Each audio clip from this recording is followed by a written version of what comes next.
আসসালামু আলাইকুম। আশা করি সবাই ভালো আছেন। আল্লাহর রহমতে আমরাও ভালো আছি। সকাল সকাল এখানে যে মরিচ ভাইজা নিতেছি।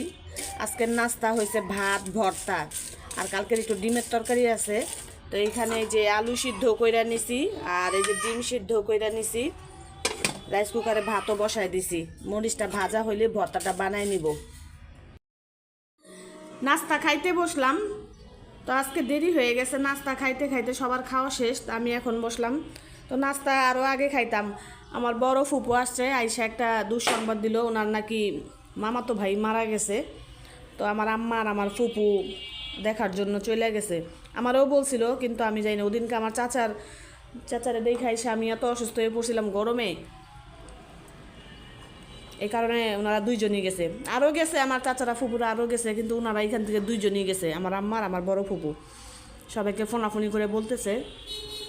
তো মাটি কাটা কোথায়? মাটি কাটা নাকি ওনার বাড়ি। আমি চিনি না, ছোটোবেলায় নাকি আগে যাইতাম।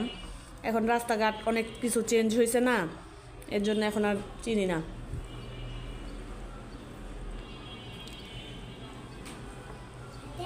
সকালবেলা ভর্তা ভাত ভালোই কিন্তু লাগে, কিন্তু আমাদের বাসায় কেউ খেতে চায় না।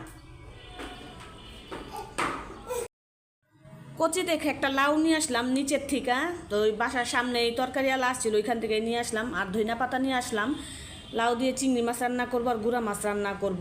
তো লাউটা এখন কাইটা নেই। তো লোকটার আমি বলছি আমাকে ছোট দেখা দেন, কিন্তু কচি দেখে একটা লাউ দেন। উনি আমার এইটাই বাইসা দিল, বললো যে এই লাউটা অনেক ভালো হবে। বলতেছে আমি তো এখানে সবসময় আসি, যদি ভালো না হয় তাহলে আমারে ফিরাই দিয়েন। এখন রান্না করে কি তার আর ফিরাই দেওয়া যাবো? মানে হাস্যকর কথাবার্তা বলে। তো এখন দেখি, যদি কচি না হয় তাহলে তো ভাগ্য খারাপ। কাইটা দেখি কি অবস্থা। লাউ কাইটা নিছি, তো লাউটা একদমই কচি। লোকটা সুন্দর কথাই বলছে যে লাউটা একদমই কচি হবে। তার সাথে আবার একটা আলু কাইটা দিছি যাতে ঝোলটা ঘন হয় লাউয়ের তরকারির। আর এই যে দেশি চিংড়ি মাছ, এই দেশি চিংড়ি মাছ দিয়ে রান্না করব। চিংড়ি মাছগুলি বাইসা নিছি। এখানে গুঁড়া মাছগুলিও ভিজায় রাখছি। গুঁড়া মাছ শুধু পেঁয়াজ দিয়ে চচ্চড়া করব। তো আমি তরকারির জন্য মশলা কষাইতে দিয়ে দিছি রাইস কুকারে। এখন লাউটা দিয়ে দিব। মশলা কষানো শেষ।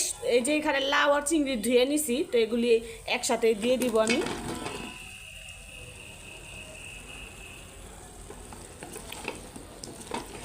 তো এই রাইস কুকারে ভালো করে একটু কষায় নিব।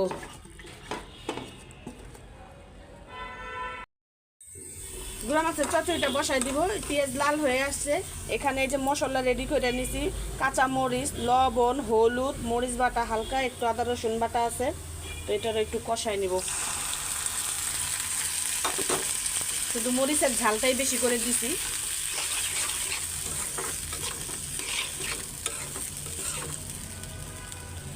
আর এই যে গুঁড়া মাছ ধুয়ে রাখছি এখানে সুন্দর করে। মশলা কষা আসলে গুঁড়া মাছগুলি পরে দিয়ে দিব। মশলা তেলের উপরে উঠে গেছে। এই যে গুঁড়া মাছগুলি আমি এখন দিয়ে দিব। বেশি নাড়াচাড়া করা যাবে না।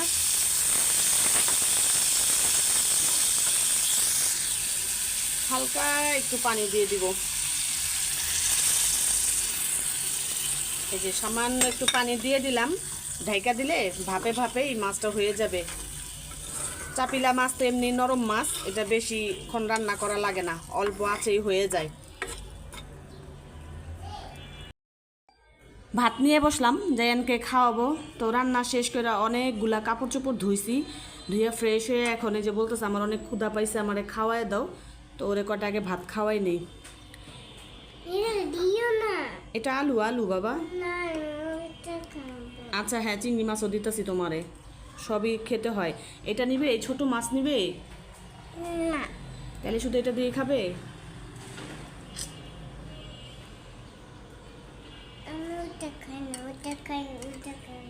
আচ্ছা, এটা দিয়েও খেতে হয়, ওটা দিয়েও খেতে হয়। যেন একদমই সবজি খাইতে চায় না। সবজি ওরা জোর করে খাওয়ানো লাগে। সবজি খেলে ভালো বাবা। এই যে খেয়ে দেখো, মুখে নাও। না সবজি না, এটা আলু দিছি। মুখে নিয়ে দেখো। এই যে মুখে, এই যে গালে বসে, হ্যাঁ মুখে নিয়ে দেখতে হয়। সবজি দেখলে মনে হয় মাথায় বাস পড়ে। সবজিও খেতে হবে। সবজি খাওয়া লাগে না? হ্যাঁ, পোলাও তো খাওয়াই তোমাকে। তো আমি দুদিন পর পরই পোলাও খাওয়াই, মুরগি খাওয়াই, গরু খাওয়াই। হ্যাঁ, সবজিও খেতে হবে। না, আমি আচ্ছা, আলু আলু পছন্দ, কিন্তু সবজি খাবে না। কত সুন্দর করে রান্না করছি, লাউ চিংড়ি, আর এখানে এই যে গুঁড়া মাছ চচ্চড়ি। খাবে না, চচ্চড়ি তো খেতে পারবে না, কাটা কাটা।